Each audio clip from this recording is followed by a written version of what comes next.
there, true believers. Welcome to the pilot episode of the Entertainment Buddha Tubecast, where we talk about everything and anything related to the small screen and, you know, anything else that's slightly related to, because as our mission statement says, we make you a better geek one post at a time. And we also urge you to not eat the applesauce. My name is Justin, and with me is my better half from the No Pun Intended podcast, Mr. Nick. Hello. You know, the funny thing is I was reading some old Hellblazer comic books, and that is set in England. And there was a page that was dedicated to a young man seeking the comfort of a lady of the night. And they referred to him as a punter.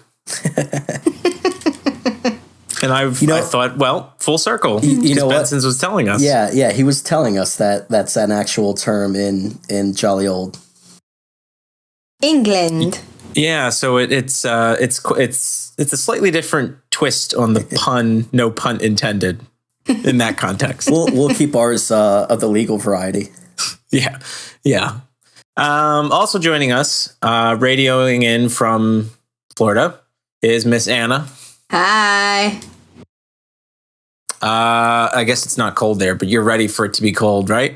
Cold weather up in Boston? Next week, I will be freezing my butt off. How warm is it right now? Hold on. Let me double check that. Let's see. Let me wipe the warm humidity off of my my sliding glass door. Right now, it is 66 degrees, and we had a high of 73 today. You're an asshole. Hey, here in my neck of the woods, I think it hit 40 today, so I'm not complaining too much. I couldn't see my breath, so it was okay. It's a win. Yeah. I didn't need my scarf today. Anyway, so first topic of the night, we'll go right into it. The Oscars, the award show was on TV, so why not talk about it? Any gut reactions from the Oscars show? I'm surprised that Michael Keaton didn't win Best Actor, and he was surprised too. I was surprised by that too. And I think, what's his name? Eddie whatever. I can never say his last name. I think he was surprised too. Yeah. I mean. He could barely speak. Right. Like it was funny to watch because he was just like in such disbelief. But no, I'm, the one thing, and Keaton, like I said, I think he was surprised. I know he was surprised because afterwards, the video came out of him as they were about to announce it. He reached into his jacket, started to pull out a speech. They announced the other guy. He tucks it back in. And like that, you're just kind of like, sorry, Keaton. Mm-hmm. Pulled out his phone, checked his trivia crack, put it right back. Yeah. I don't need this right now. Yeah. I'm Birdman. I'm also a little surprised that Boyhood didn't get more awards. It only got one. Yeah, I thought maybe it would win like Best Director, but I didn't see. Honestly, I haven't seen a lot of the movies that were nominated. But watching the Golden Globes and seeing, how many awards they won there, I thought it was going to be the same thing at the Oscars. Because, it was a movie that took 12 years to make. I mean, who doesn't deserve an award for a movie that took 12 years to make? I mean, that's commitment to like the cast and the crew and all of them. So right, yeah. And it wasn't just like a weirdly thrown together movie that was like, oh, we're filming over 12 years. Let's just throw it together. They'll give us an award. Like they actually really put time into it. More than just the 12 years that took to make it. But yeah, but that's more like it's a feat in production, more like instead of, because Birdman won Best Director, right? Correct. So I mean, his was more like a feat for a director to get those long cuts, whereas the filming The Boyhood over 12 years, it's more like just something that was well done with the actual production. Yeah, it's not it's not like the director did a bunch, but you also think about it too. Like a lot of actors, when they're doing a movie role, when they're getting filmed, they're in that character like pretty much 24/7. Like a lot of actors do that.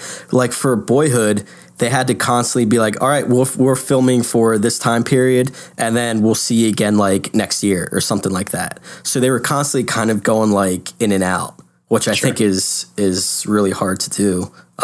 Not that I'm an actor and would know, but I mean you haven't been a part of any 12-year long productions? Not yet. Not that I'm aware of. No, but I mean, you hear it all the time. You know, when actors, you know, take on, you know, a serious role, they always talk about, you know, what they went through to prepare for it. And, you know, if it's something that's like heavy, you know, sometimes they say it's hard for that stuff to leave when you have to get to, you know, a dark place or whatever it is. And so I can only imagine what that's like, being committed to something for 12 years, but only working for like 2 or 3 months out of the year. Yeah, I'm not sure what the exact time frame was when, you know, for each year when they were actually filming, but yeah, it's probably less than that. It's probably only a couple weeks. Yeah. I mean, who knows? I mean, all I know is that 12 years plus, you deserve something. Yeah. They don't give out participation Oscars. Like, everybody gets a trophy. Well, they were handing out Lego Oscars during the the Everything is Awesome production. Hey, so. I totally would have wanted one of those Lego Oscars. Oh yeah, did you see how happy Oprah was when she got one? Yeah, she was psyched. I'm surprised. I'm sure you can find one on eBay. I'm surprised she wasn't like, you get a Lego Oscar, you get a Lego Oscar, everyone gets a Lego Oscar. Yeah, I mean, it's Oprah. Like, doesn't she make things like that happen? Isn't that like what she does? Yeah, I mean, she's a dream maker. Right. She gave out cars. What'd you guys think of NPH? I couldn't stand it. I had to mute the TV when he started talking. Really? Yeah. See, I liked him. Like there were parts where it was just kind of dry, and it was like, all right, let's just move on to the next thing. But I liked his word flubs. Like, especially at the beginning where he led off with, like, welcome to the brightest, like, night of... Because there was this whole controversy about the Oscars being, like, you know, all the lack best of minorities actors being nominated, Exactly. So, like, he made a joke about that. He made a joke about Edward Snowden. And I thought his Birdman skit was pretty hysterical. Where he's just running around in his tighty whities. You see, I didn't even know that's where that was from, to be honest. I'm like... Oh. Why is he running around in his underwear? I'm like, okay. Well, and not only that, but because in the actual movie of Birdman, he's running around like outside in Times Square, like in his underwear, and he walks by a drummer on the street, like going along with the beat of the music. And the drummer they used for the Oscars was Miles Teller, who was in the movie Whiplash, where he played a drummer. Okay. So like they kind of connected those. Okay, I don't know. I thought that all makes sense because I was confused by that. I'm like, what? Yeah. What does he have to do with that? At the Oscars. Okay. Yeah, I guess it was like his humor was just kind of like, I don't know, because I guess for me. He did have the dry humor, but like, I don't know. I thought it was fun. I liked him better than Ellen. I didn't think she was very funny last year, so. Yeah, I mean, she was all right. I don't know. I think a lot of people just put a lot of pressure on these hosts, and it's like, oh, sure. Well, and it lasted like till after midnight. Right. Like it was so long. It was like, all right, we can get rid of some of the stuff and keep it within like 3 hours, I think. Yeah. Yeah. But you know, some of the music performances, like, I didn't think were really necessary.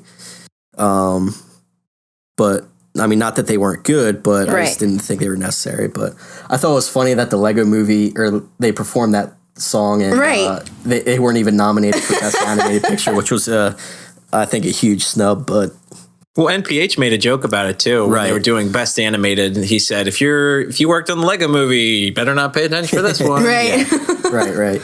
Like that was funny because, you know, I mean, and it was a good movie. I mean, the Lego movie was good. I mean, it wasn't what a lot of people expected it to be because there was a deeper meaning behind it. But I was surprised that it was not nominated. Yeah, but at the same time, a lot of people tend to get a little upset because, you know, the superhero genre largely gets left out of like the top tier claims. Mm-hmm. So maybe they kind of figured it was something not unlike the superhero genre. Yeah. They figured that it was just not kind of in the purview of, best animated. Yeah. Yeah, it could be. I don't know. I'm not part of the Oscar elite, so I'm just speculating. I know that I follow Eli Roth on Twitter, and he kind of like went on a little rant about like Boyhood and Whiplash and the movies that were nominated, and he's talking about that normally the smaller movies, the more independent ones, are the ones that get the most recognition because they only open on like 2,000 screens total versus you have Gone Girl, for example, opening in like every major city, like overseas, and there's all this marketing and stuff, so a lot of the times it's the more independent stuff that gets the nomination because there's a lot more work, it's more personal, I guess. I don't know. I don't particularly care. I like what I like, and if it gets nominated, it gets nominated. If not, I don't get upset about it. Yeah. Yeah. The only one I wanted to win was Feast, and it won. So I know. I was so happy when it won because it's the cutest short ever. So cute. Sorry. I made a note to watch that because I didn't see that one.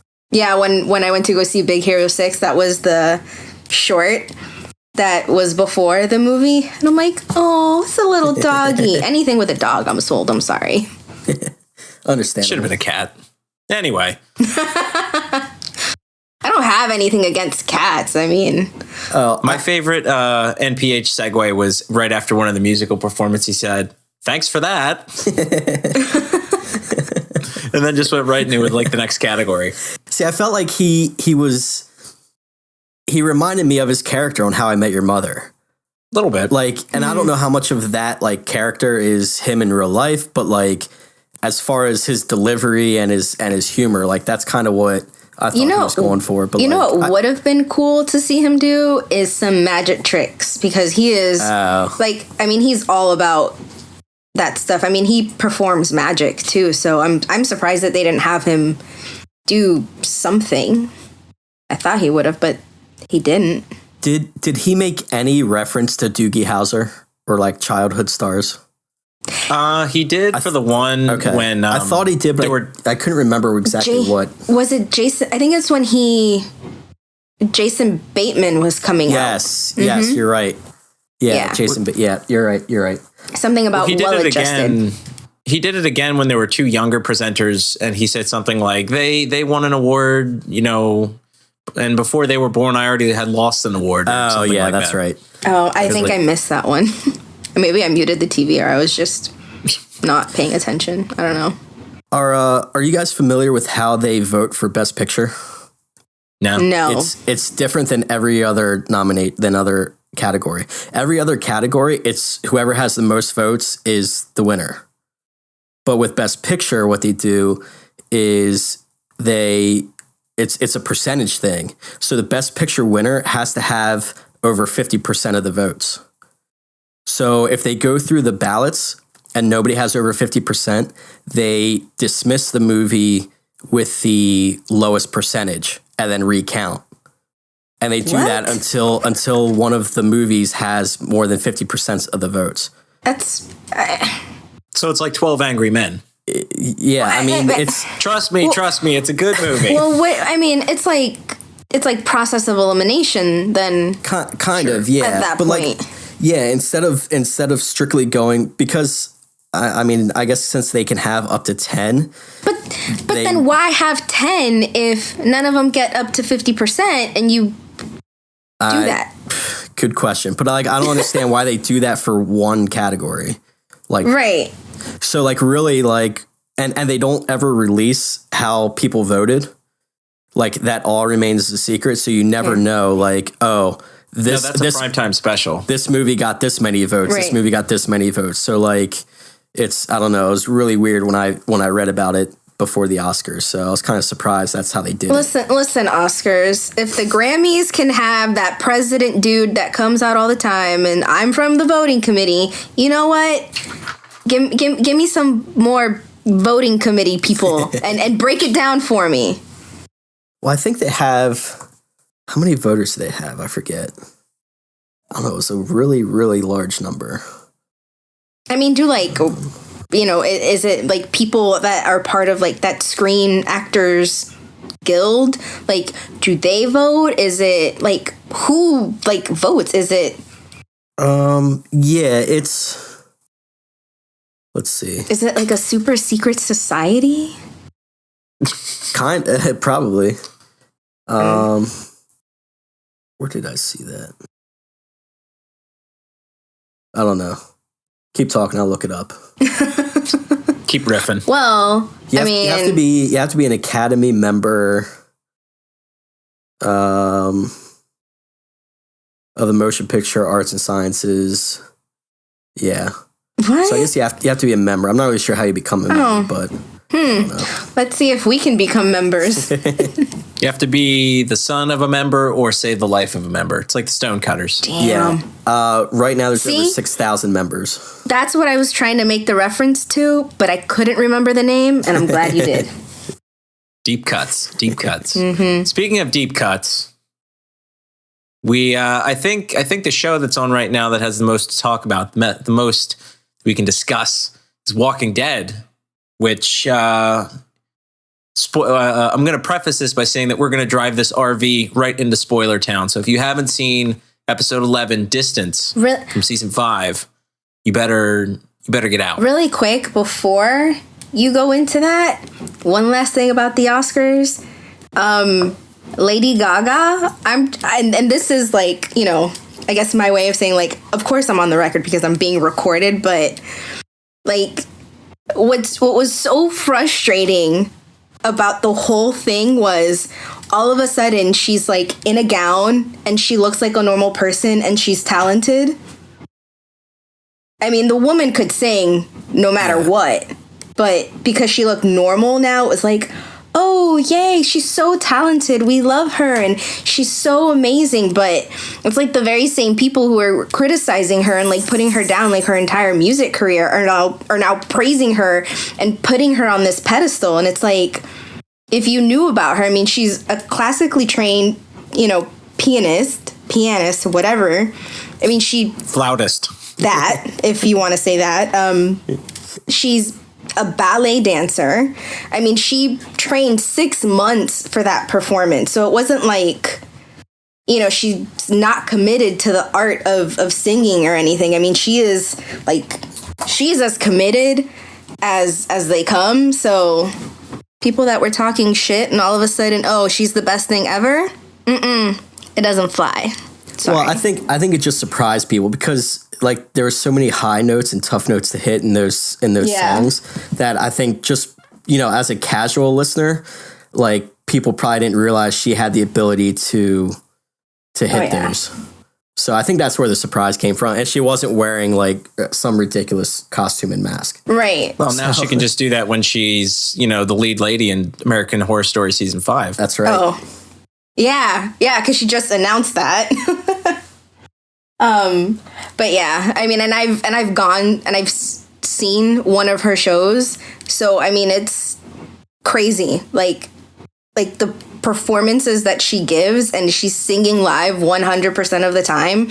And it's like when it's her and the piano, it's like, what am I even listening to right now?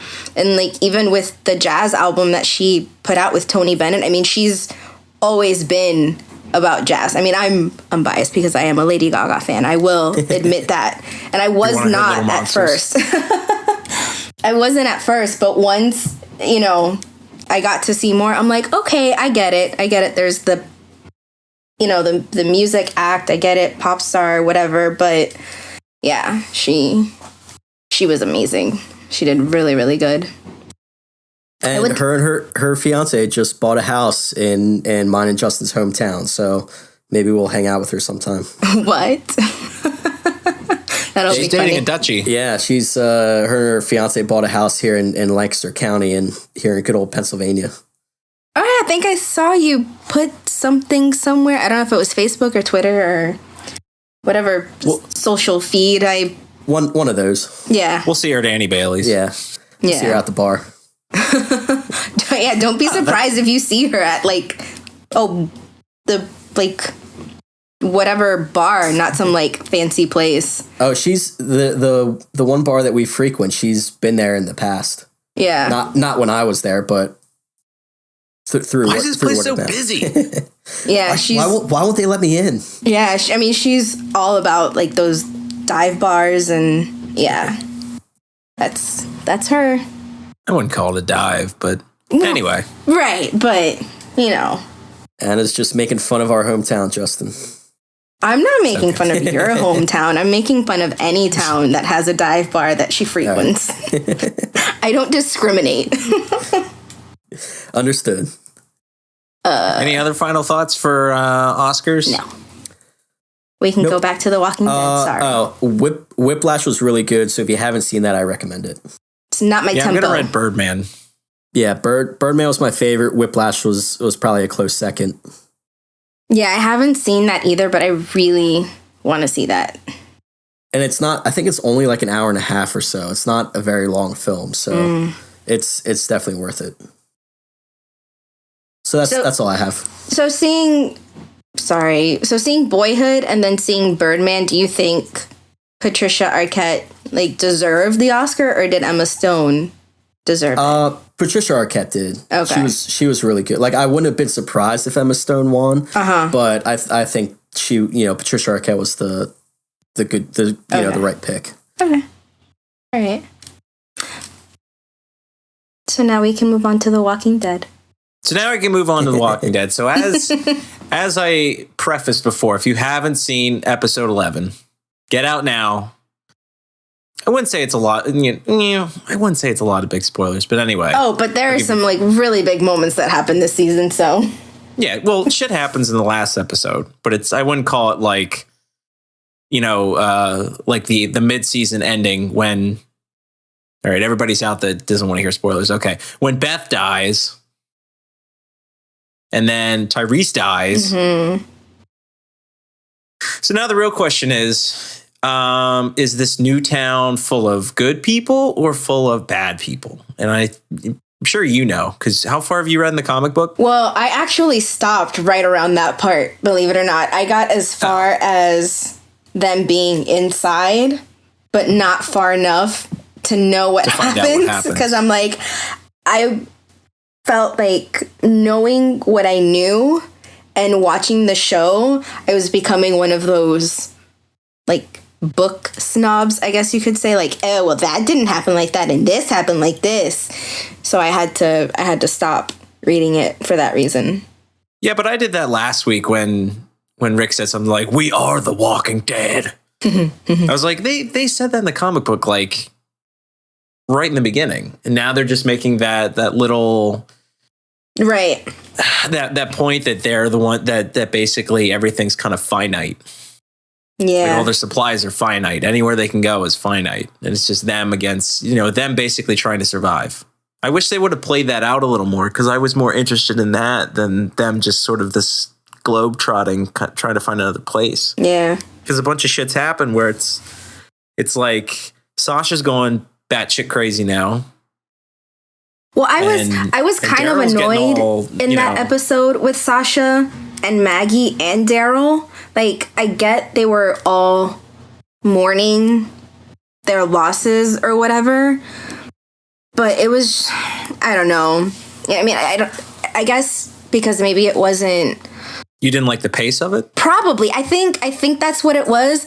And I guess because before I saw the episode, I remember I went on Twitter really quick, and then I saw someone like say something about like Daryl crying or something, and I'm like, oh, here we go, like, what the hell happened? And then like I watched the episode and I'm like, that's it. Like, I mean, he's entitled to cry. I mean, he's entitled to mourn. I mean, I guess I don't know if like the big deal was because how women feel about him, but it's like, come on, it's really not that big of a deal. I don't know. Yeah, but it's also kind of a big deal for him because Beth was the one that kind of got to him the most. Right. Like, I mean, what was it last season where they were in that little that little shack and they were drinking a bunch of hooch, and then he got drunk and just kind of like completely flipped out on her. Yeah, like I get that was a big deal for him because you don't see him like that. But I guess what ruined it for me is because other people were making a big deal about it, that it kind of took away from however I was supposed to feel about it, I guess. I mean, I was making a big deal because it was it's like a new route for this character. It's like something we haven't seen. Right. From him. And like coming off the Tyrese episode where the whole thing was about, you know, do you want to go through all this effort just to survive another day? And now we go to this, you know, Daryl's kind of messed up from what happened. And it's kind of like you think he might start to have the same thoughts where it's like, is all this effort worth it just to, you know, for these diminished returns of just surviving another day? Yeah. But then they kind of, you know, made a left turn. Well, and what was interesting about that episode too was, you know, they were the ones who were mourning and almost questioning that, like you were saying, if they even wanted to continue on. And when they were in the barn and the walkers start pushing in on the doors, who are the first three people that try to keep the doors closed? Yeah, they didn't bother saying anything like, hey guys, can you lend a hand? It was like was weird. Those three characters, those are the three people that, you know, rushed the barn doors first. So I mean, if you were paying attention, that's kind of like a big deal. Sure. Because, you know, here they are questioning all of that, but then I guess deep down inside they do want to live and they want to continue on another day. So. Right, they're the first ones to do anything about it. They're the ones that usually take the lead. Right. So I thought that was interesting about that. And then, like, even with last week's episode, you know, Michonne and Rick disagreeing. Like, you never really see them disagree on anything. But, you know, he's too far gone to. But that's the nice flip is that before it was Michonne that was exactly like that, and Rick was acting as Michonne does, where he's, you know, pretty trusting and he wants to, you know, just find a place to settle down. But now they've flipped. Yeah. It's definitely interesting because comic book Michonne and Walking Dead Michonne were to me, we're two completely different people. Mm-hmm. I mean, I feel like she was definitely a little bit more intense in the comic books. I mean, she definitely had her own issues, but I mean, the fact that she was talking to herself all the time, that was definitely interesting to see. And just I mean, the way that she got back at the governor in the comic book was pretty intense. And well, I mean, she doesn't have as much of an established backstory in the comics, does she? I only got as far as them leaving the prison, which is the end of the first big compendium book. Well, because I mean, in the TV show, it's basically she's from this, you know, kind of highbrow, you know, southern area where it's like her and her boyfriend, and they do all these fancy things, like they go out to, you know, classic music, they go to the art museum, and then it's this complete flip when it's the, you know, zombie apocalypse. Well, they do talk, like they do establish, you know, that the two walkers that she had was like her boyfriend and the friend or something like that. So, I mean, they kind of established that, but it wasn't as fleshed out as it was on the show. Yeah. Yeah. So, you know, and then, what is it? Even with, like Tyrese's death, I mean, I thought that was tastefully done. I mean, given everything that he had been through. And to me, it was more like these are the choices that he made.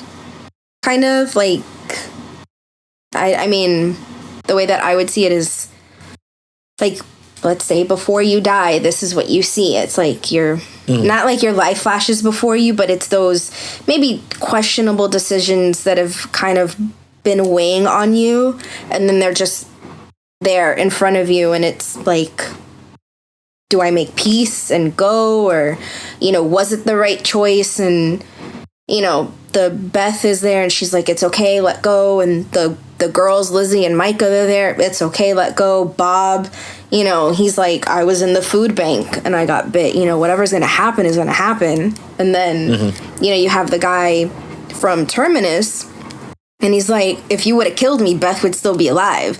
Like, because you didn't kill me, it was this domino effect, almost like you should have been man enough to do what you needed to do. Yeah. But at the same time, he didn't want to me, become like Rick. Like, get to that point where he might feel like it's necessary that he has to do these things. But then again, it's the apocalypse, and who knows what that's really like, and if you really have to do questionable things like that. So, but at the same time, I feel like that's a topic that they've never really fully gone into, and it's kind of weird for something that's set in a zombie apocalypse, because you think it's like something they do in season 1, like, right? How do we survive? How do we go on? But the weird thing with The Walking Dead is that you get it largely from Rick's perspective, and that he's been in that coma for so long, and then he comes out and he's basically thrown right into it. Yeah. So you don't get that chance to build up like the developing, from the start of the zombie apocalypse to now. You don't get those foundations of like what life is like. Yeah. And surviving. And then that's why I was disappointed that they went so quickly into this, this new community. But the million dollar question is, do you trust them? Do you trust them, Anna? Would you go into this new fenced in community that has the sound of children playing and seems like it's on the up and up? I mean, I would definitely be hesitant, only because if I was part of the group and I survived the ordeal at Woodbury, then yes, I don't think I would go in. I think I'd rather take my chances outside of the walls. But if I'm newly joining the group and I didn't witness any of that at Woodbury, I'd be like, yeah, sure, let's do it. I mean, they've got walls, the kids are playing, everything sounds great. Why not? But he ate the applesauce. Clearly he's gone through all this effort. Right. He just wants you to eat the stupid applesauce. Just do it. I love how he kept making up reasons to not eat it. I know. Like, I don't like applesauce. Okay? Anyway. Doesn't mean you shouldn't eat it. See, my feeling is that it's going to be somewhere that they can settle down, but that Rick is too messed up and he's going to ruin it. Because this is the thing that they've done every season, like almost every season. They get to the farm, something goes wrong. They get to the prison, something goes wrong. They go to Woodbury, something goes wrong. And it just, I don't feel like they can continue to throw this gang into an area that's not going to work out or that is unsafe, because it's almost like the same thing over and over and over. Yeah. Plus, you've got Rick at this point where he's just, completely batshit. So yeah, why not do this nice little flip where, everybody else in this community is fine, but Rick's he just can't trust anyone. Yeah. That's what I want. I'm pretty sure something will happen. They can't just show up and nothing not happen. I don't know. That's just how I feel about it, because I honestly don't know what happens, because I stopped, again, like I said, I stopped right when they get there and they meet like the guy in charge. So yeah. The only thing that this is coming right out of Terminus, where they wanted to be eaten. And plus the guy said you have to audition. That's right. Kind of a weird sentence. Like, what did he mean? I don't know. Can you tie a good knot? Can you make an arrow out of wood? I don't know. Like the back half of our horse for the community play, or something weird. I don't know. Yeah, it's one of those things where it's like audition. Like, what do you mean by audition? It's like, what are your skills set? Like, I don't know. Well, see, now that I think about it, I think what they mean by audition is they are looking for a group of people to do their dirty work, because maybe they're just too good. the way that the two guys interacted with each other, I mean, they're lovers, but you get the feeling that everything's kind of like really nice in the community. And that they don't have someone to do kind of, quote, the necessary job. Yeah. So maybe that's why they want Rick and them, because they know that they're not afraid to get their hands dirty. Exactly. I mean, that could be it.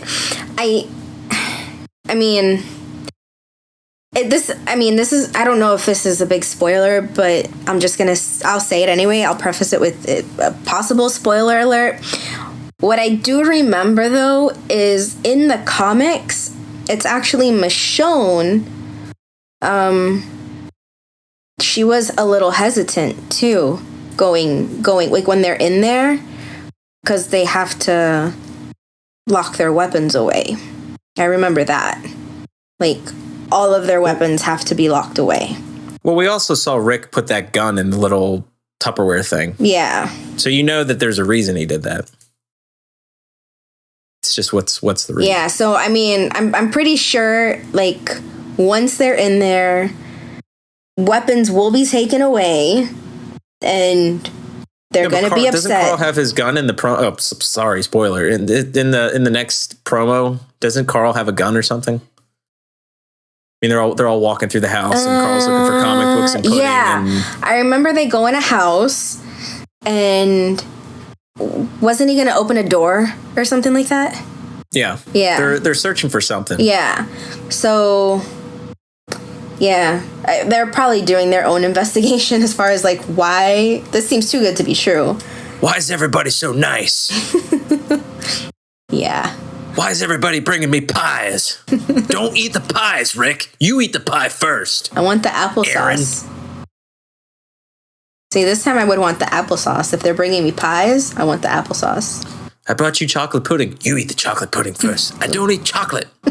Who doesn't eat chocolate? Who doesn't eat pudding? I don't know. Who doesn't eat applesauce?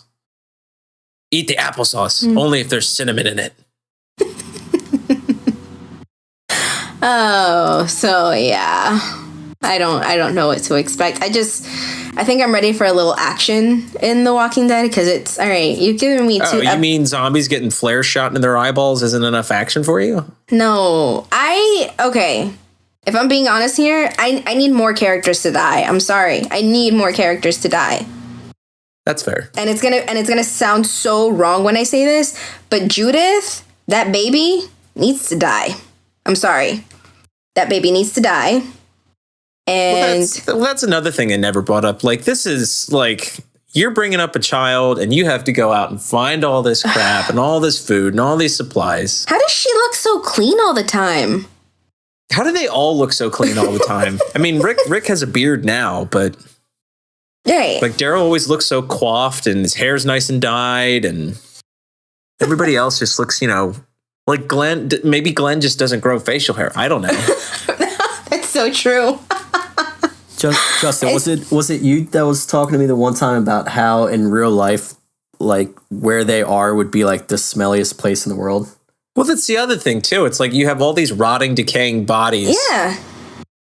It's like, well, I don't really mind. Maybe it's just like they're used to it. I don't know. It's just, I mean, of course, those are the little things that are, It's the little things questioned all the time. But like, Judith needs to go. Carol needs to go. I mean, and it's not. No, you got to keep Carol. And it's not that I have anything against Carol. I really don't. But I feel like if she goes, like, that's it. It's gonna send everyone like really over the edge, and I want to see that. I want to see them all of them get to that point, not just Rick. No, Daryl's going to be the only one who gets messed up if Carol goes. Everyone else are just like, it's Carol, whatever. Well, I mean, she's cold. So. Well, that's why you need her. She's the one that's really going to get her. Like, Rick's just kind of like a loose cannon, but Carol's the one that's just like the cold, calculated one. Like, if somebody's got to die, all right, I'll get my hands dirty. Fair enough. But I'll let you have that one. So we'll see. Yeah. But I'm sticking to my guns on the baby dying. Yeah, I don't disagree. I mean, come on. I mean, and if the baby cries, like, you really think that walkers aren't going to hear that? How do they hear anyway if they're dead? I mean, maybe this is just Anna. It's. I'm sorry. It's best to not try and break the fragile magic. I mean, I mean, now I'm just like now the wheels are turning in my head, and it's like, well, what about this and what about that? That's a rabbit hole I don't think you want to go down. Yeah. So to avoid that, we're going to transition sideways into another AMC show. You hear that, AMC? It's a prequel to the Breaking Bad hit. It's Better Call Saul. And Nick, how do you feel about this show so far? I'm happy with it so far. You're happy with it so far? Yeah, I went into it with low expectations because it is a spinoff, and spinoffs generally don't fare well. So I didn't really expect too much to begin with. But I think so far Vince Gilligan and company have started off the show very, very well in the first 4 episodes. He's writing the show, right? Not just directing it? Right. I think it's the whole crew, isn't it? Well, yeah, it's basically him, Peter Gold, and they have a lot of the same crew from Breaking Bad. Okay. I think basically everybody except maybe like 1 or 2 writers who moved on to something else, but it's basically the same crew. Okay. I would think why that's why you like it so much and other people like it, because it's that same crew and they're familiar with these characters and whatnot. Right. And you can tell they really actually put some thought into his background.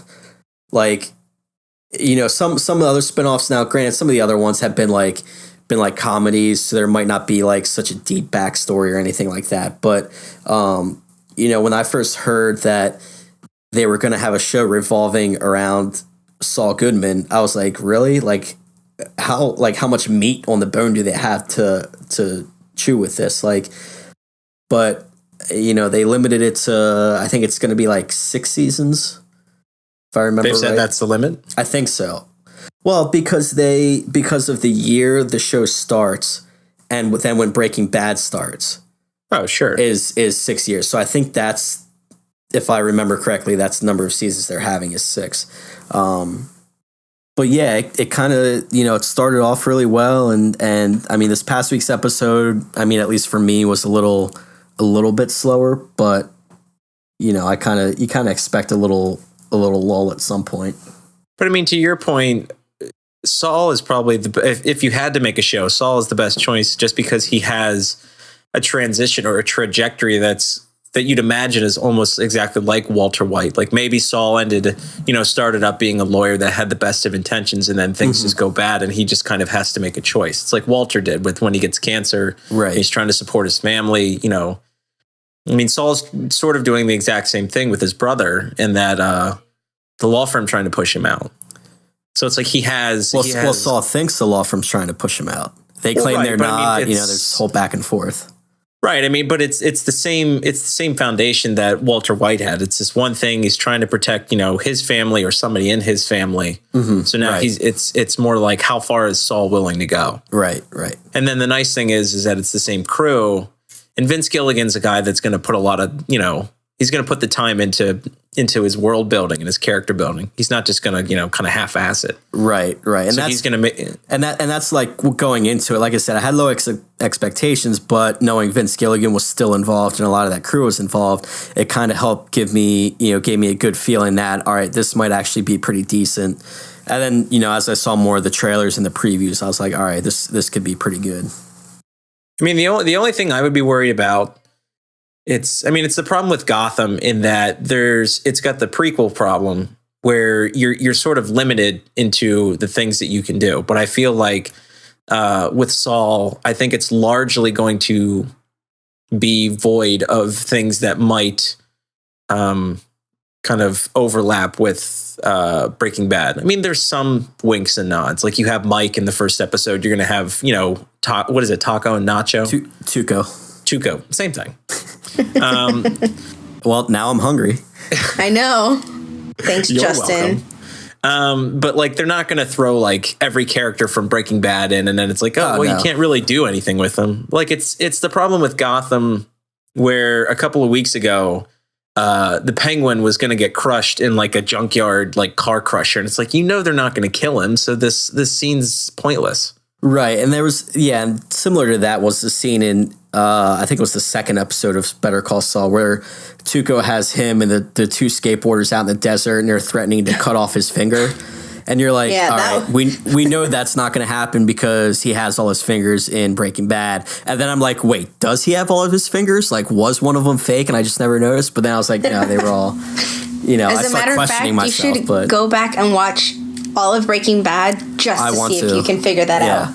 Yeah. It'd be funny if Vince Gilligan just like made them film every scene so you don't know how many fingers he really has. Like, it's always like obscured somehow by like a shadow or an object or something. So you never really quite know, because he's like, I can't wait till we do the Saul spinoff show and I can just have him chop off a finger. Well, and like going back to your point too about the characters, like bringing them back from Breaking Bad, like that's something that a lot of people are looking forward to, myself included. Like, I'm looking forward to his interactions with Mike, and I was surprised to see a character like Tuco so early in the series.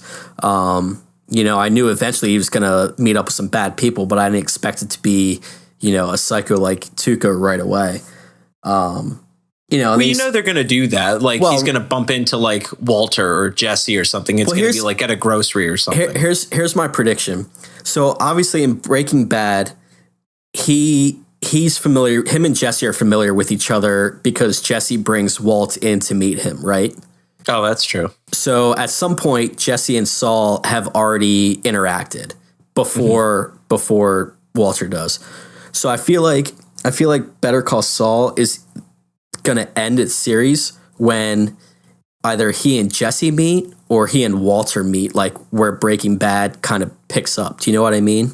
Oh, it'll be like the last season will be him and Jesse, and then the last episode finishes with him meeting Walter. Yeah, that's kind of where, and then from that point, everybody knows what goes on from there.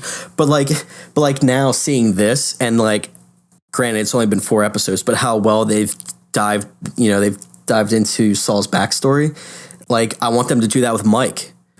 Because Mike was a cop in Philly. All right, let's have a 5-season series about Mike in Philly and how he became a parking lot attendant at a law firm. You know what I mean? Like, well, they could do little snippets with that. I think why they wouldn't do it is because it's too far removed. Well, no, from the little world that they built. I agree, but like personally, like I would be curious now to know. I'd be curious now to know as much as I could about some of the other side characters because they're taking this road with Saul. Sure. But so you've still got high hopes. Yeah. Like I said, this past week's episode was a little slow. There wasn't a lot of interaction between him and Mike. They're building that. Well, they're not going to just exhaust it. They kind of hit a breakthrough, like those two, a lot earlier than I expected in episode 3.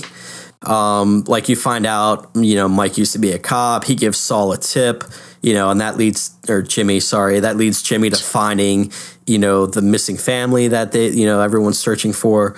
I didn't expect their interaction to kind of blow up like that quickly, because now it's like Jimmy's like, oh, I have a friend. I can ask him questions about things. I can kind of rely on him.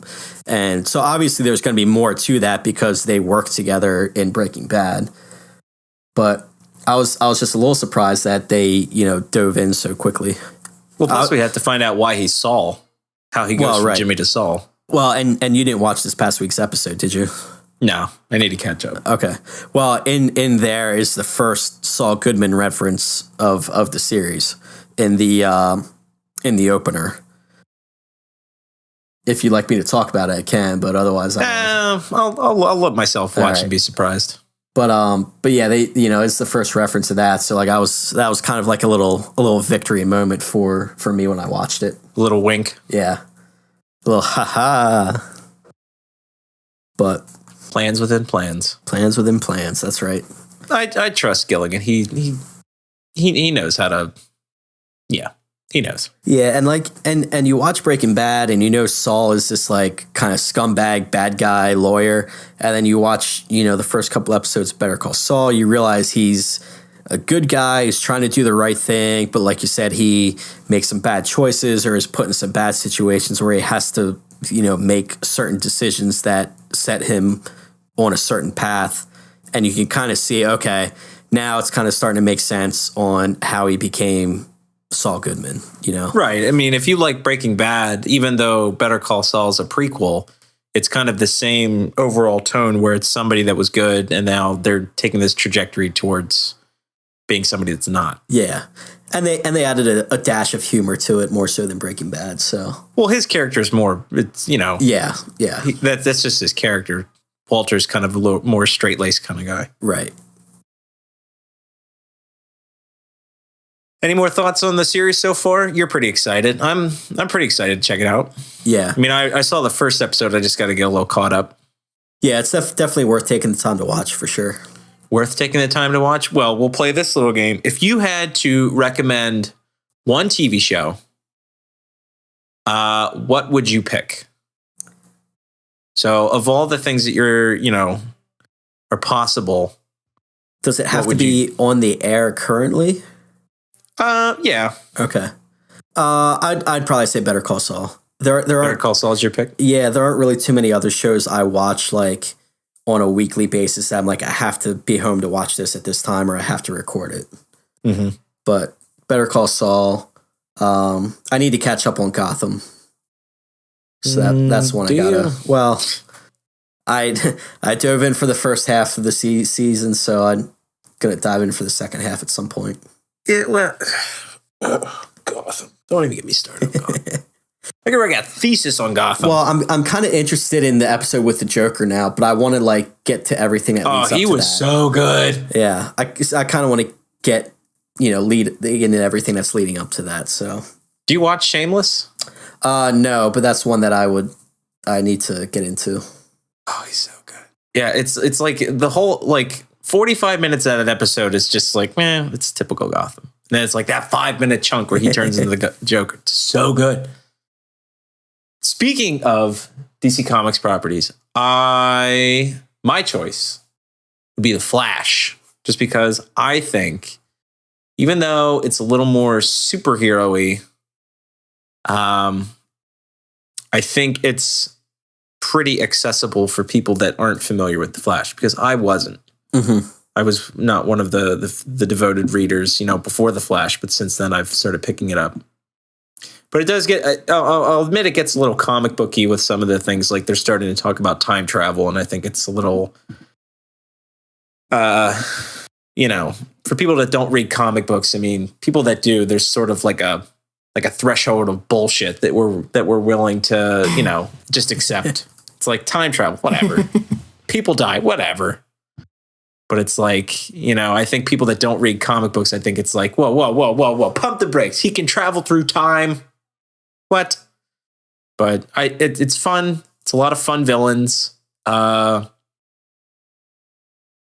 the one? The one, what's his name from Prison Break? Can't remember his name. Which guy? From the main guy?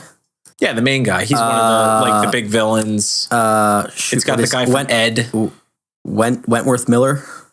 Yeah, that's it. It's the fanciest name ever. I know. That's the only reason I remember that. It's because his name is Wentworth.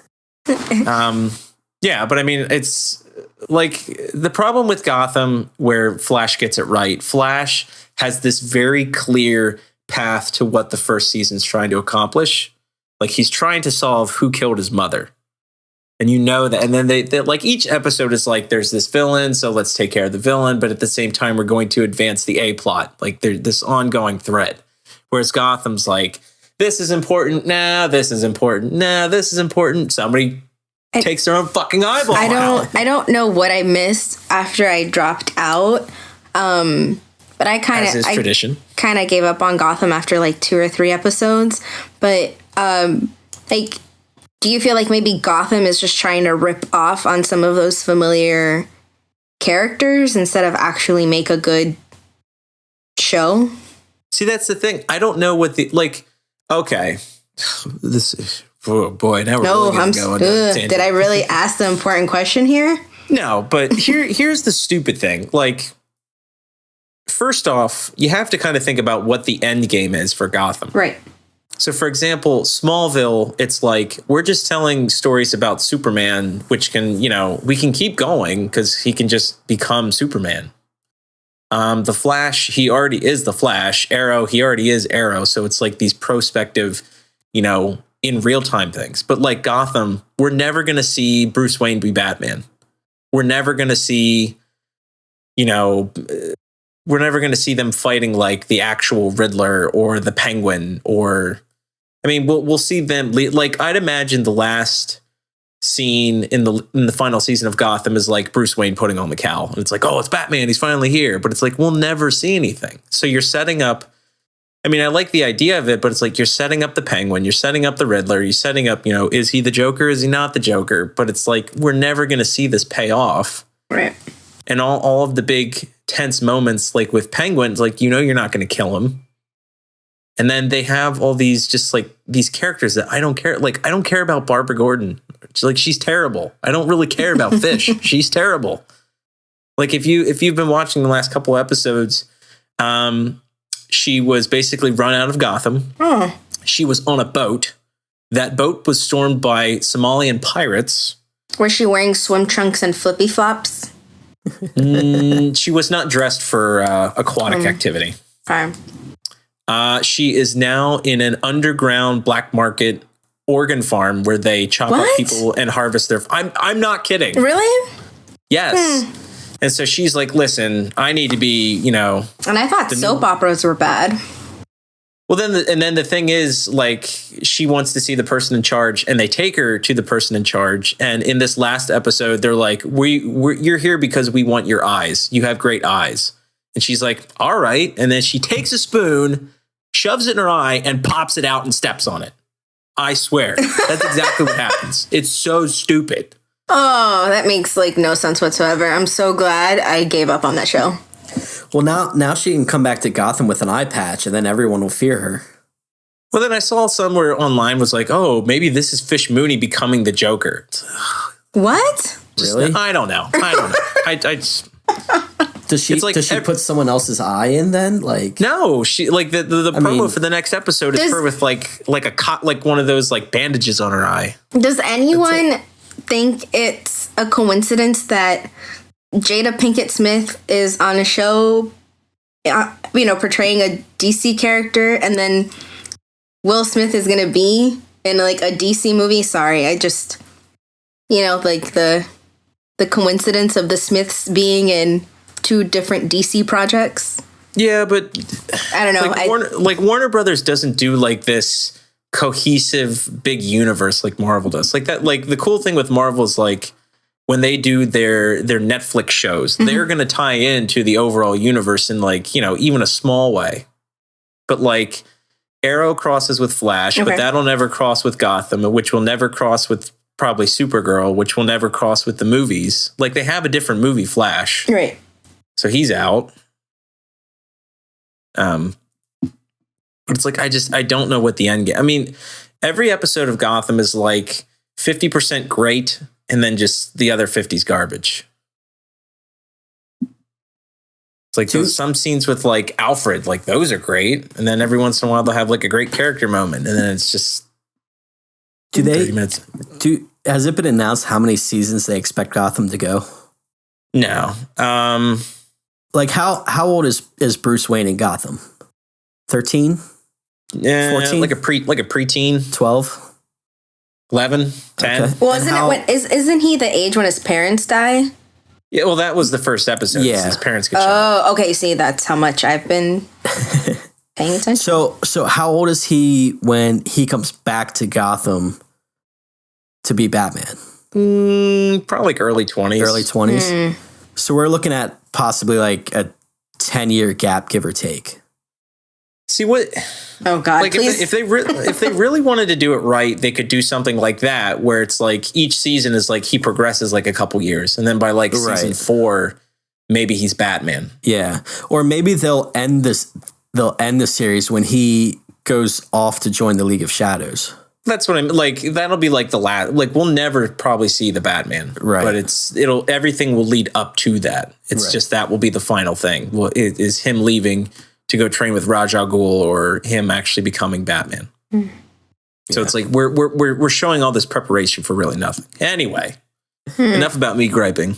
Does that mean Anna, you're not going to stop watching it though? No, it's like I love Batman, and you know I'm already in. I might as well just keep going. Yeah, that's a spirit. Plus, I have to tell everybody. Well, true About all the tomfoolery that goes on. You got to spread your word.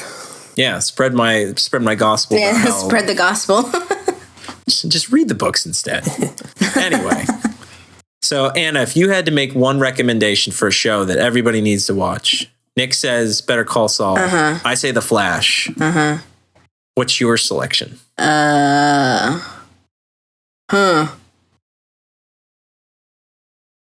Well, what about Game of Thrones or? Well, Anna and I were discussing Parks and Rec prior to the recording. Well, that's out. Yeah, I mean, well, maybe you could do like a binge for that. Just like treat yourself and do like a binge watch on. Treat yourself. Sorry, he said it. He said it. I had to go there. Treat yourself. Treat yourself. Sorry, you had to watch Parks and Recs. And that's the episode where Ben buys a Batman suit. Oh my god, that was one of the best Treat Yourself episodes ever. It was I even remember the song. It's so bad. Treat Yourself 2011. Is that Aziz Ansari? Yes. Yeah. He's the one who sings that song. That sounds exactly like something he'd say. I mean, it's hard to pick a show because I honestly have not been watching a lot of TV with the exception of Agent Carter. That's been pretty good. And it's only 6 episodes and because it's a filler for S.H.I.E.L.D., but it is really good. It turned out to be really good. I didn't think it was going to be, but it was. Is that still on or did that end? That just ended tonight. Yesterday. Oh, okay. Yeah. Wednesday or Tuesday. February 25th. Right. Whatever day. I can't keep track of my days. 2015. So yeah, that I haven't seen the finale, so I don't know what big moments were there, but it was really nice to get to know Peggy Carter a little bit better than what we saw in Captain America. You know, I mean, because it picks up like after Captain America, and she's still, I mean, you know, she thinks about him and stuff, but I mean, it's not really all about that. It's really all about her, but there's some really good characters. Jarvis turned out to be nice. Turned out to be a pretty good one. Yeah, and it was cool to see what's his name? Dominic Cooper. As Howard Stark. Yeah, reprise his role as Howard Stark. So that was cool. I mean, I'm not too familiar with a lot of, you know, what they're trying to tie in for Peggy Carter and what it means for Marvel. But it was definitely good. I mean, it's in what seems to be a heavily male-dominated genre. It was just nice to see a few episodes where a woman can look pretty and kick your ass at the same time.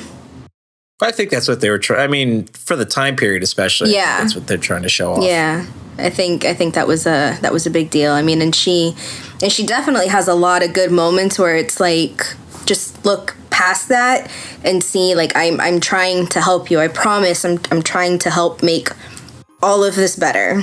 So. Yep. Well, we'll say your pick was Agent Carter. Yeah. That's a good pick. Yeah. Good pick. So Better Call Saul, The Flash, and Agent Carter. Settled. Nice dish. Yep. Nice. It's a trio of appetizers. Yeah. I was gonna say it's quite diverse there. So So that'll be it for the pilot episode of the Entertainment Buddha Tubecast. You can see all of this material and more at www.entertainmentbuddha.com. So Nick, Anna, plug your social network handles. You can follow me. I was going to say nobody has social network handles. Well, I didn't know who was going to go first, so I didn't. This isn't how it works. This is how any of it works. This is not how any of this works. I unfriend you. Anyway, so just come look at my wall. You can pet my dogs. And oh, I like that picture. you can have the second half of my Snickers bar. I love that. So yeah, you can follow me on Twitter at Febzilla. I just tweet about a lot of random things. You can follow Entertainment Buddha. I mean, it has all the links there. I mean, if you listen to the Buddha cast and you're not going to listen to this, I mean, it's the same stuff we said over and over again. So yeah, do the thing. Do the thing. Next. Nick, go. As for me, you can follow me on Twitter at NickHershey33. Also, Entertainment Buddha is on Instagram, so be sure to check us out there. It's just Entertainment Buddha. And yes, check back weekly if you're into Better Call Saul. I do a recap and review each week for that, so check that out. Better read Nick. That's what I need to call it. I need to come up with a good name. There you go. I might have to. I'll let you have that one. All right, I might have to use that. We'll see. Anyway, as Anna and Nick have said, everything is available at www.entertainmentbuddha.com because our mission statement is we make you a better geek one post at a time. And don't eat the applesauce. Or chocolate pudding. You can eat the chocolate pudding. You can eat the cotton candy Oreos too. Cotton candy.